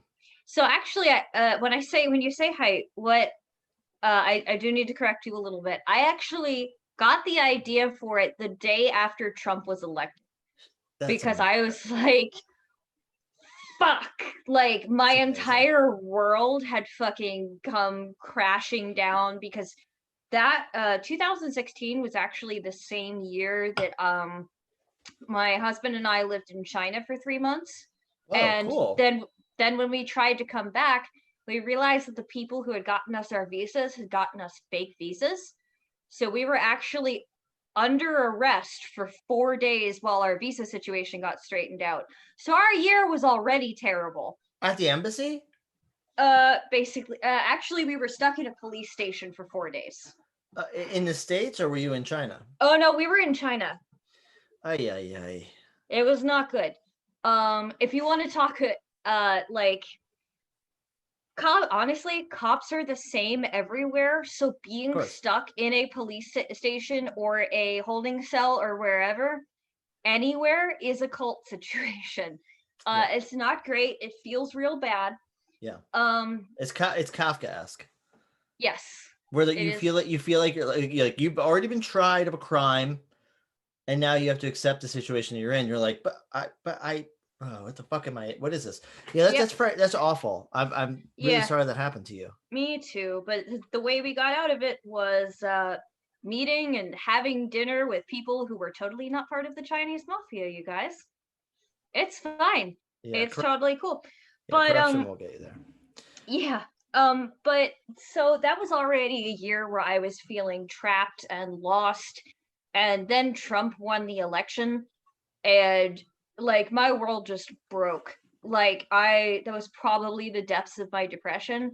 Mm-hmm. I had some really bad self-harm thoughts, including their like thinking about how there was a train crossing in the middle of my town, for example, stuff like that. And I was I was in the middle of sort of writing up Lysena, and my brain just froze. And I was like, I am angry. I am upset. I am feeling all of these feelings. You know what would really help me get out all of those feelings? And then I messaged Petter, and I'm like, please let me write this. He's like, are you sure? I'm like, yeah, please let me write this. I want to write this. He's like, all right, show me what you got. And I wrote it in about a month and a half. And it needed minimal edits. Like there were parts where I did go on a tear in the middle of it and just started basically screaming my feelings into the void. And those did have to be edited out for clarity. I gotta say that I kind of want to see that draft. I don't know if I still have that draft. That's okay. I think people are going to be looking at Rocket's Red Glare for quite a while. Yeah. I think it represents a moment of time, and I think that if anybody, even if you're not familiar with Cult, you should probably read this, just because it encompasses a lot of feelings that a lot of people have had, and it also has this kind of like it's absurd. It is, yes. and it represents the times kicking off from basically end of 2016 on. So, for those of you who don't know, And the Rocket's Red Glare is a scenario that I wrote in late 2016, early 2017. God, I think it came out in 2018, didn't it? I think it came out President's Day 2018. It did. It was President's Day. I think the day that, because Petter was like, we're just going to release it on President's Day. And I went, wow, I'm feeling a way about that. You should do it. It's perfect. It was fucking perfect. Yeah, so good. But I was extremely lucky to have Red Moon Role Playing debut it. And they did a great job with it. They did such a good job with it. But the game itself, the scenario itself, I'm sorry, is you're playing interns of the Trump campaign on the last 3 days of the campaign before election night. And you find out very slowly that Trump is a lictor and Pence is a Razide. And like, that's not a spoiler because you pretty much expect that from that scenario. Of course. But something I'm very proud of is in a lot of scenarios like this, you have the lictor and the Razide fighting, right? Because whenever you have a lictor and a death magician, or a lictor and a Razide, or a lictor and a Nephirite, they're always fighting for some reason, which I have feelings about that, but like that's okay. I disagree. I disagree with that. With anyone that would do that, to be honest. The thing is, they're both middle managers. Why wouldn't they get along? Exactly. I mean, obviously, at some point, like they're going to be like, "Hey, that's my person," or "Hey, that's my person." They'll bicker over their own personal molehills. Oh yeah. But ultimately, it behooves both of them to work together. Which is why one of the many reasons why I think Rocket's Red Glare is such a I think it's one of the best scenarios written, because it does go, okay, well, we've got these monsters here that both have vested interest to keep everybody asleep, and to have as much power as possible. Yep. I derailed you. I'm sorry about that. No, it's okay. It's okay. Hillary Clinton does also show up as a lictor. That was Petter's idea. I originally didn't want to have her show up at all, but he's like, look, the US at this point is mostly controlled by NetZoc. And I went, yeah, that makes sense. I love that. I love that part of the book. The fact that we're looking at these politicians, and why not all of them? Yeah. Why wouldn't they? I mean, yeah. So Hillary Clinton is a lictor of NetZoc. Donald Trump is a lictor of Yasad, and Mike Pence is a Razide of Gemichikov, I think. Of one of I don't know the Death Angels as well as I know the Archons. I think it was Gamachov, but I don't remember. Yeah, I think it was Gemichikov. But yeah, and one of the player characters just gets sacrificed at the end of the scenario to cement the reign of Trump and Pence. And it's powerful. It's rough. I am very proud of it, because that scenario, while it is not necessarily realistic, like for example, those interns are not necessarily actually going to be working in Trump Tower during the election, because that's not necessarily how campaign work goes, depending on campaign. But the point is, it was written of my grief, right? Like this entire scenario is my grief and rage distilled into 20,000 words. Yeah, and I think it's like a very Black Citadel kind of analog to Trump Tower, which is important. And I think from a logistical standpoint, running a scenario, having it feel like a real political campaign would be really boring. It's not interesting. But the way that it is presented here from a very upset emotional perspective, I think there's vast opportunities to explore this. I think people who still have mixed feelings about the last few years should probably run this, or at the very least read it. I love it. I want, like I said, I want to run it here, but I'm waiting because I want it to be a retrospective. I don't want it to be sullied by like the current feelings about. I mean, it wasn't that long ago, so I mean, it's only midway through 2021. Let's and talk even then we're still feeling a lot of the reverberations. Like there's a lot of Trump era policies that are being continued by Joe Biden because they're just valuable to the current establishment. Right.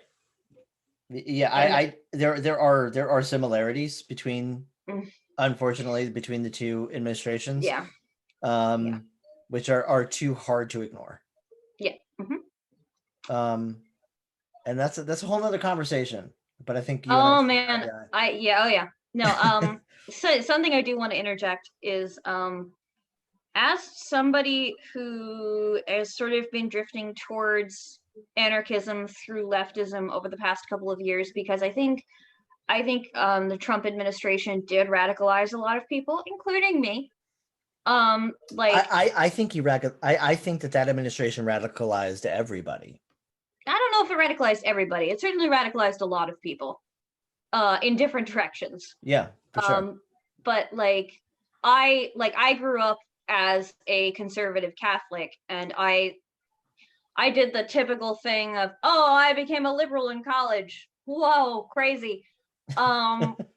And my parents were not happy about that. But then I actually got radicalized much harder left during the Trump years because it's really easy. It's much easier to radicalize somebody when the system is actively showing its cracks rather than when the system is hiding its cracks. And honestly, I would personally, I would prefer an active showing of said cracks rather Oh yeah, because than, then it's easier to fight. well, of course. Yeah.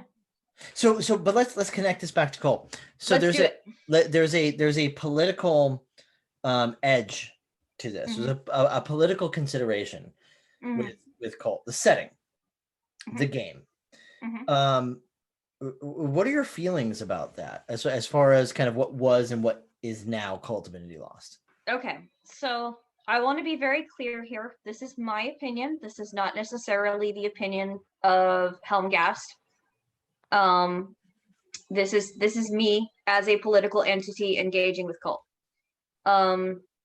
Something that I think really helped me sort of jive with Cult, especially when I was becoming radicalized, is Cult is really a game about systemic horror. It is you in a broken and painful system that is trying to tear you down. Because if it tears you down, it wins. It is a self-perpetuating, harmful system. And for me, it is very, very easy to see this game as an allegory for my own struggles. Yeah. I can see that. Mm-hmm. Yeah. And like, there are actually strains of anarchist thought that fit very well in Cult. If you've ever looked up anarcho-nihilism, there's a couple of very, very good writings. Desert and Blessed is the Flame being my two favorite. Also, A Paradise Built in Hell is by Rebecca Solnit, is less anarcho-nihilism and more about resilience in the face of disaster capitalism. I really like the title. I've never read it. So I'll give you a brief synopsis of each.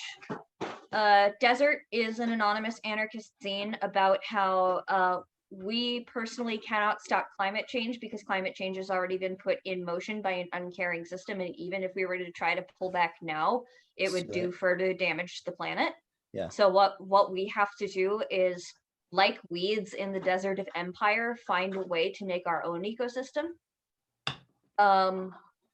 Blessed is the Flame is written by the grandchild of Holocaust survivors and specifically compares late stage capitalism to concentration camps and is all about sort of failed resistance, like resistances in concentration camps that weren't like people breaking out and staying out, but like people who fought on their way into the gas chambers, or people who planned resistance, or people who managed to hold religious services in the middle of the ghetto or whatever.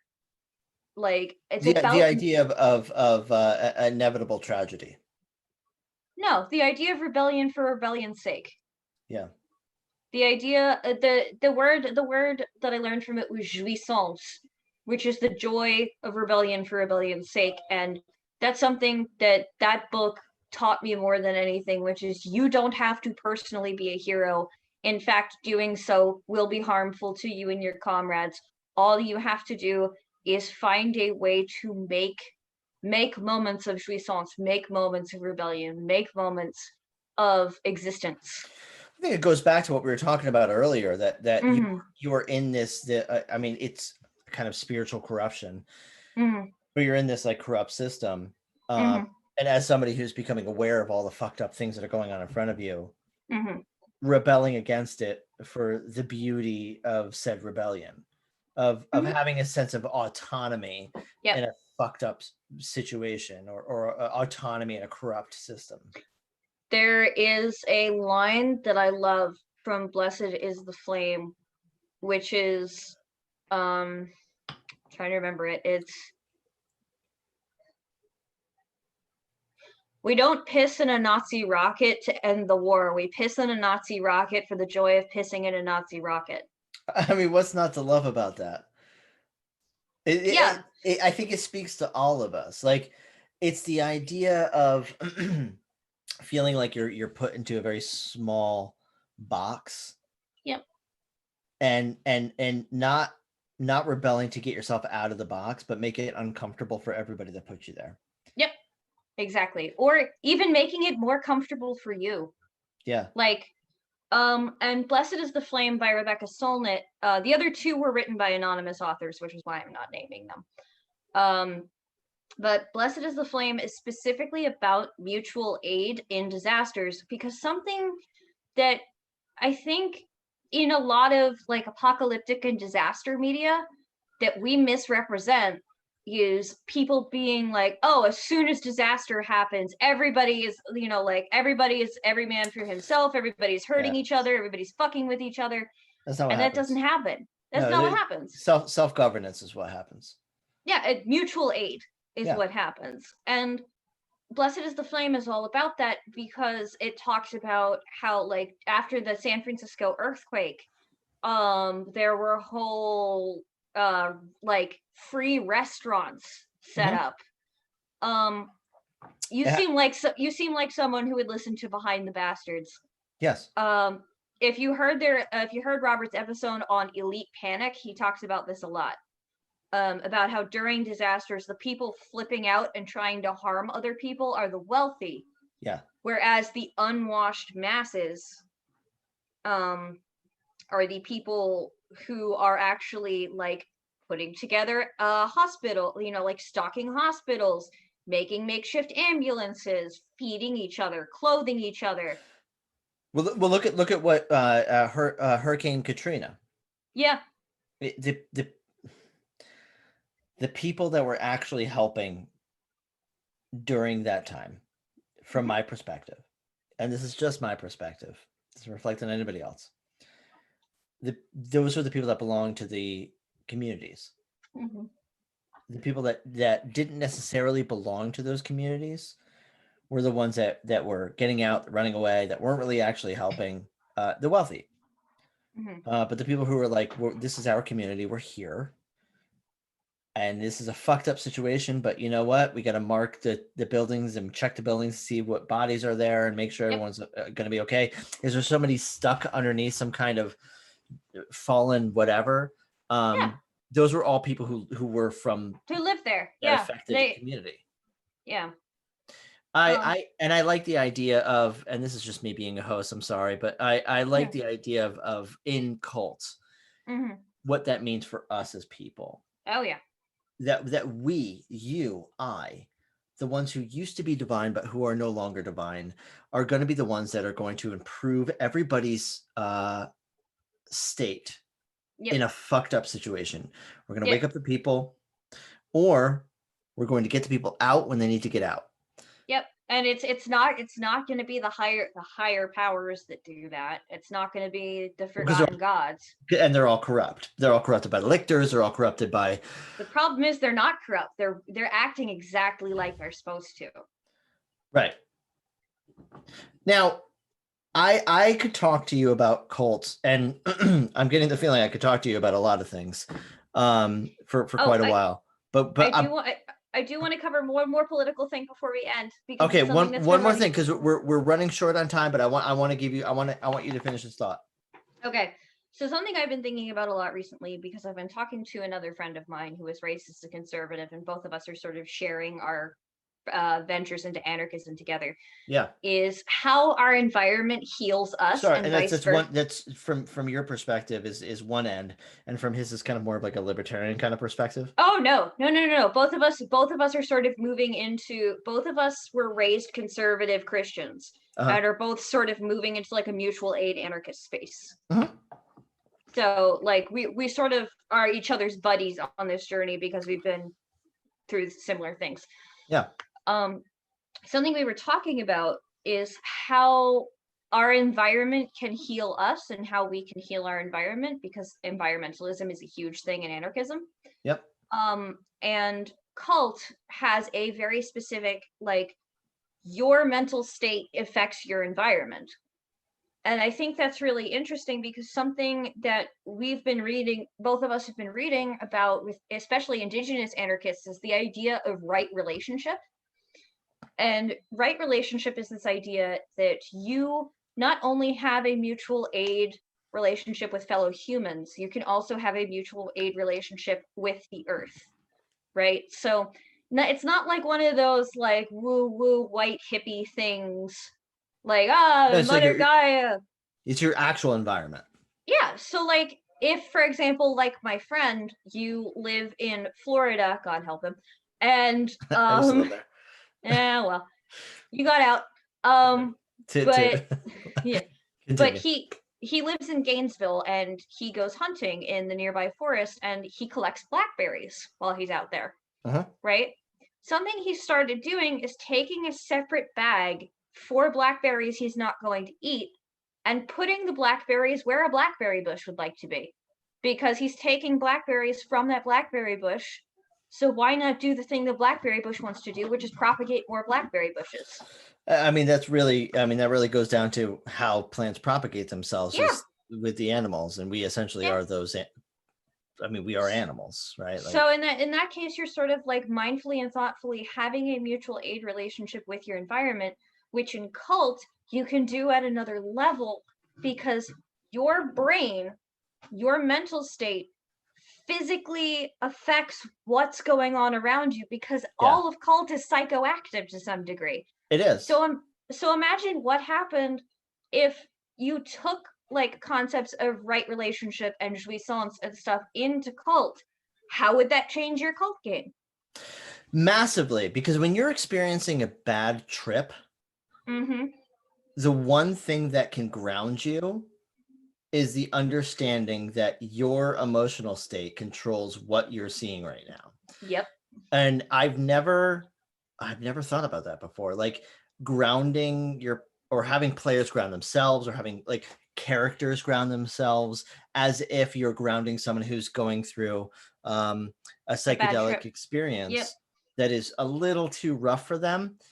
And I mean, this is why, by the way, always advocate a babysitter if you do experiment with that kind of stuff, because that person can provide that kind of measuring environment. But in cults, how do you do that when no one is a babysitter? There are no babysitters. You're your own babysitter, and it's the coterie, the party, it's the group that's together that has to provide that kind of guiding light. That's where mutual aid comes in. And that's exactly where mutual aid comes in. I like that idea a lot. I want to explore that in a game. Would you ever run a game here? Oh yeah, sure. You just gotta invite me. This is my formal invitation. Please run Cult here. I need to know before we end. Yeah. Who is your favorite Archon and Death Angel, and why? Gosh. Okay. Gamaliel. There is a right answer. Gamaliel. Okay. Is my favorite. Okay. Death Angel, because I have an interesting relationship with harm and self-harm and that kind of stuff. So I really like the possibilities that principle essentially provides to explore certain levels of trauma. It's also fun and aesthetic. Oh yeah. Who else do I like? I also really, really like, from an Archon perspective, Kether. Okay. But I'm Jewish. That's probably why. That's fair. That's fair. What about yours? My favorite Death Angel is Ethereal. It's a great choice. Because, wow, I've been feeling a lot of isolation and difficulty connecting with others, and the lure of just being by myself this year. Also, shit, if you look at her Nephirites in the core book, they're just beautiful. They're the greatest looking. They are. Apart from Togherini's, they're the best looking. I don't know. I think theirs is better. Oh, okay. Oh, well, thank you. Mirror is a Nephirite of Ethereal. There you go. My favorite, and this is my favorite Archon, and this is the right answer, is Melkuth. Okay. She is the best. She just wants all of these itchy humans off her face. Get it off, get it off, get it off, get it off, get it off. Get the fuck off. And she wants to help humanity. Her help is kind of painful, but so are most things in cult. She's the only one that wants everyone to be okay. Yep. Yeah, you're right. Except for Hesed, but Hesed wants everyone to be okay in a different way. Well, yeah, well, I mean, listen, the way of chesed is never easy. Hesed just wants everyone to be having a nice time in the box. Yeah, it's okay. I mean, well, listen, it's all about sometimes it's about providing discomfort for those that are outside of the box. Sometimes it's about providing your own comfort within that box. And on that, I want to give you a moment to plug what you have going on. What's coming up? What do you want to promote? Where can people find you online? Yeah, what do you got? What do you have to plug? I would like to promote drinking a glass of water because it's very good for you. You should hydrate. I would also like to promote Food Not Bombs Wilmington. This is because we've just been talking about mutual aid. This is the mutual aid group that I do a lot of work with. They are amazing. They're incredible people. We have a lot of fun together. We have fun little donation drives like $2 Tuesdays and $1 Wednesdays. So if you can even just give us $2 or $1, helps us buy, groceries and stuff for the community. Support them. They're great. Also, you can find me on most places on the internet as Rufflejacks. I have been on all of my dream projects so far. I need to get some new dream projects. So if you want to find my work, you can find me on Changeling the Lost 2nd Edition, the Night Horrors book for Demon the Descent, the new edition of Fading Suns, Pax Alexius, Exalted 3rd Edition, many Chronicles of Darkness games. You will find me editing all of the English language cult books, which I am very, very proud of. You can find me on After the War, which is a wonderful mimetic sci-fi horror game put out by Jason Pitt and Alistair Stewart. Alistair Stewart, for those of you who don't know, is the voice of Peter Lucas in the Magnus Archives. And he's wonderful, and you should go check out his work. What is this game? After the War. Okay. It's by Genesis of Legend Publishing. Yes, I'm committing that to memory because that sounds awesome. I did sneak a Hellraiser reference into it. You should be able to find it fairly easily. I was also I wrote a game for Tragedies of Middle School, which won an Emmy Award. I'm on a lot of stuff. The link in the chat will tell you where to find me. Also, don't forget about White Girl Wasted. It's a game that was abandoned and should come back. It wasn't abandoned. When's the 2nd edition? Because I need this game in my life.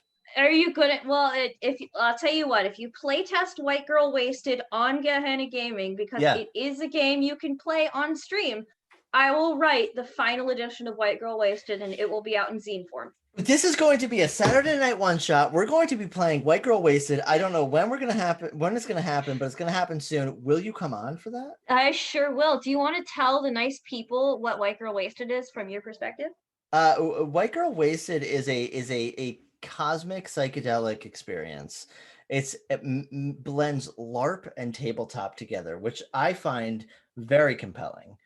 From what I understand, because I've never played it, but I've always wanted to. It's kind of rules light. It is. It is very freeform. And I really like that idea. It's diceless. It is. So do you want to tell the people what you're playing in the game?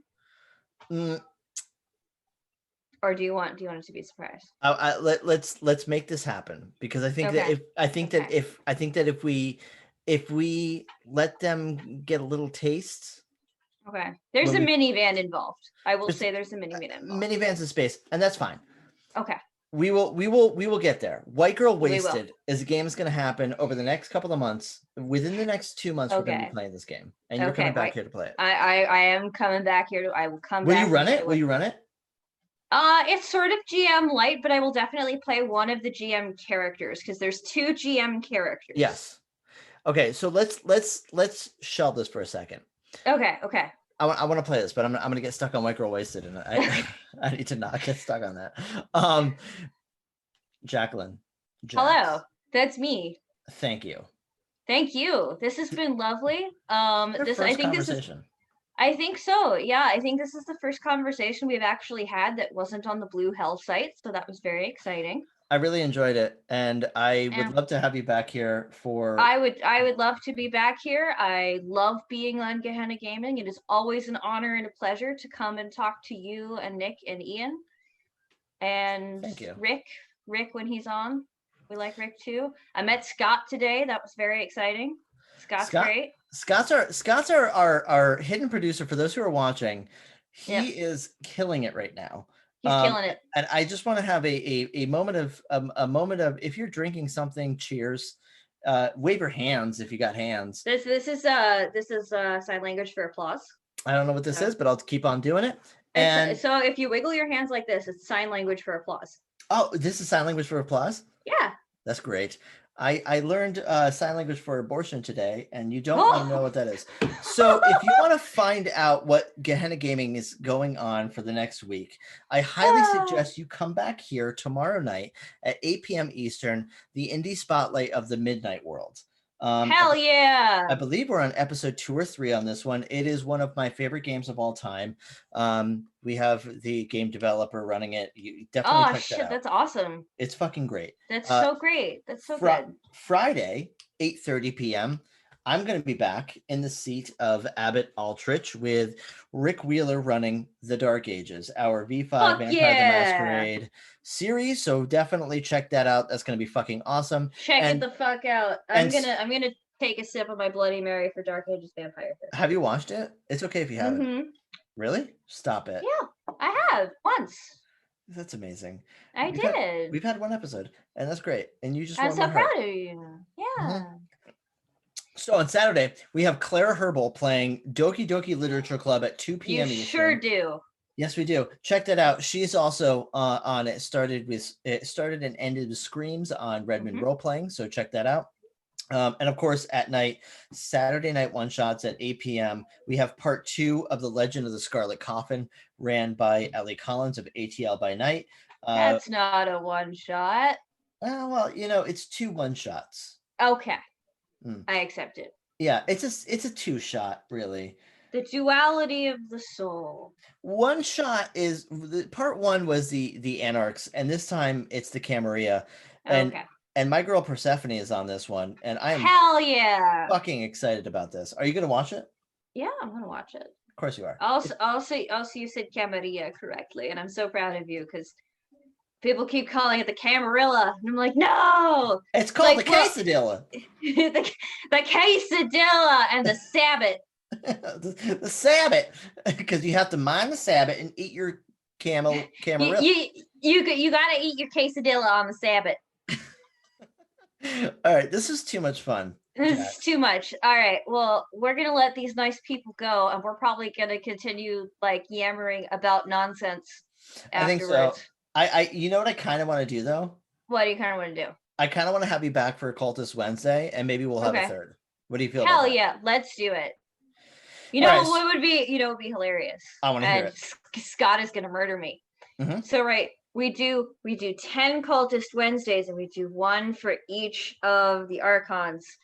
And Jax, it's funny you bring that up because I was actually talking to my good friend Rick Wheeler.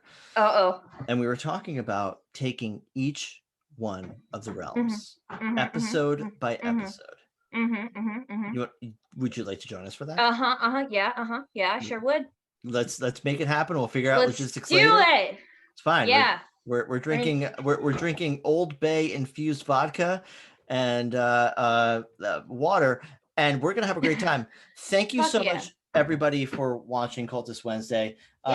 Important announcement: we're taking a little break. Oh, are we? Yes, we are. Right. We are streamlining Gehenna Gaming's streaming schedule.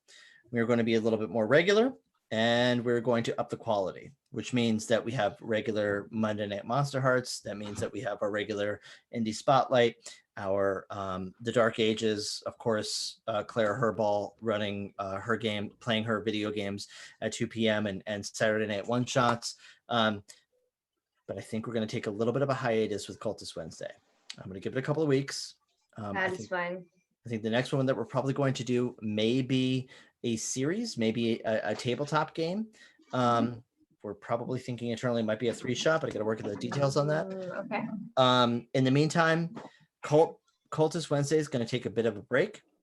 In June, make sure you check out Jasper's Game Day, where I will be running a Stephen King inspired Cult Divinity Lost scenario. Which Stephen King? All of them. Are you a Stephen King reader? Baby, can you dig your man? Stop it! She comes out with a dig yo man. He's a righteous man. He's a righteous man. Wait. See if I can get it to do the thing.